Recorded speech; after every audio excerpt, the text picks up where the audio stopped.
Sa mga ganitong mga Mio, mga kaduit, ang pagpapalit, pag-check ng air filter or pagpapalit, huwag nyo nang babaklasin itong upuan.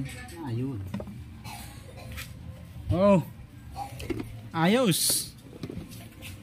Pwede pa to, linis lang. Pwede pa to, mga kaduit, oh, linis lang, no? Linis lang, kasama dustpan.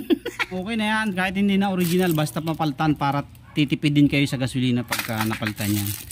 Malakas na sa gas pag ganyan kasi instead na balance yung air and fuel mixture nyo, nangyayari wala nang air, less air, more fuel.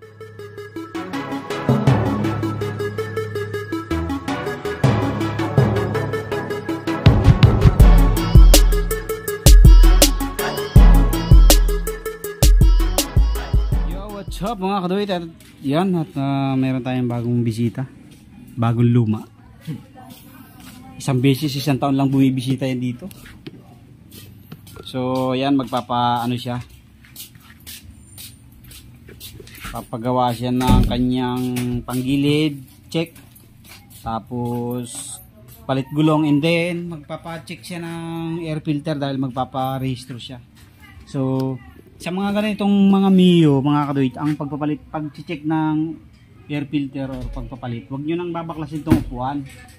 Dito na lang kayo, tanggalin nyo muna yung top cover ng inyong crankcase, tapos tornilyo ng shock, tapos iangat nyo na lang. Ayan, madudukot nyo na yung 4 na tornilyo na filter. Ayan, ito na. Hey there, subscribe to my channel and also press this bell icon.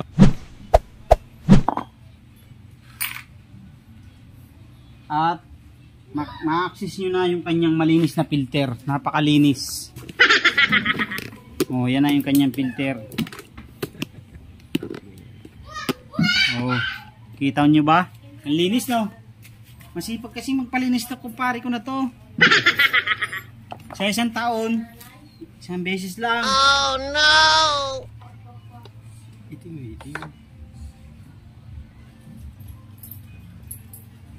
Sana mayroon ako dyan. Putis, pang-sporty yata yung mayroon ako dyan, ah.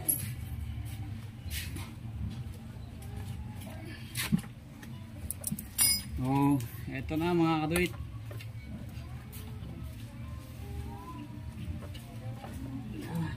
Kumapit na, yun.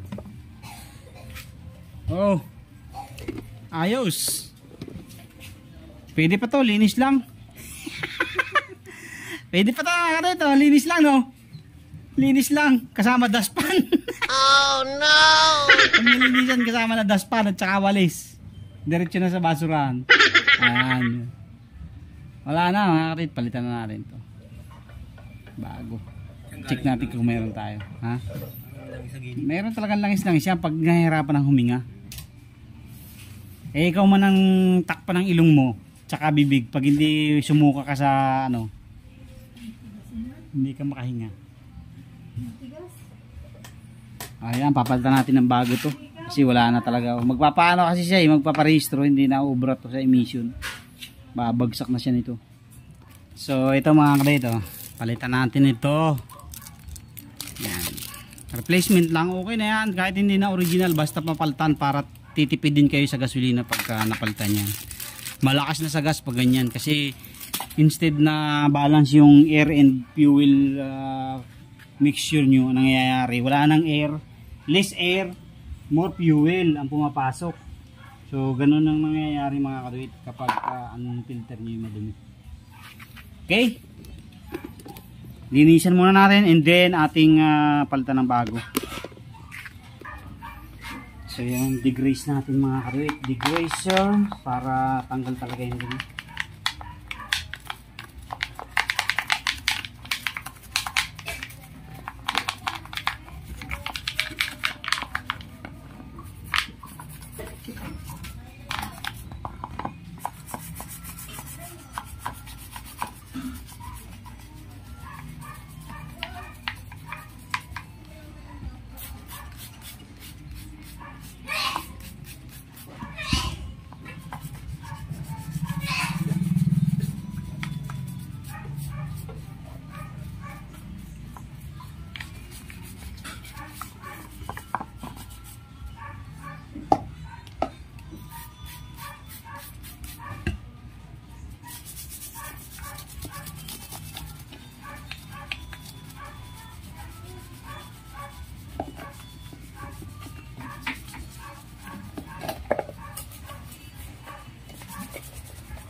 Okay, nakalinis na tayo. Balik na natin.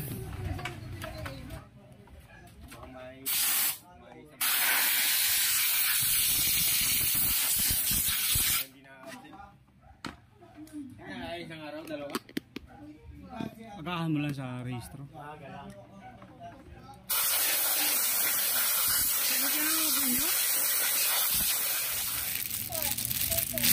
So ito nga pala, filter replacement lang. Miosol. Okay na rin yan.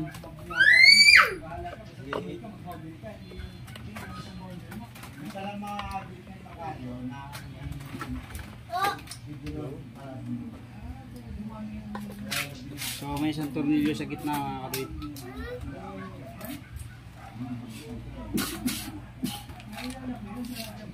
Okay.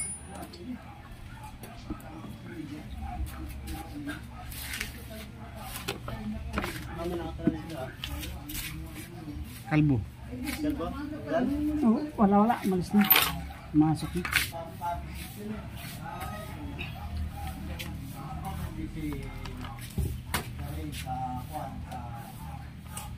Hindi ay makilang.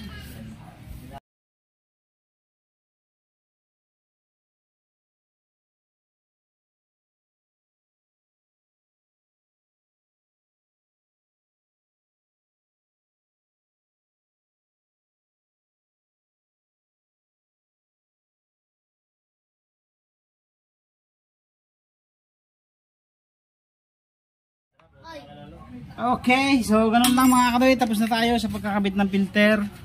So hindi nyo na kailangan magtanggal ng upuan, ito lang, top cover lang and then shock, ayos na yan. Tapos na ang problema nyo. Okay, next tayo sa ating gagawin. Tingnan nyo naman ang filter, oh. Isang buwan lang yan. Isang buwan na yan at saka 12 taon. Isang buwan at saka 12 buwan. Oh no! Kaya isang taon mahigit. So okay, yun lang. Thank you very much. Magpapalit naman tayo ng gulong.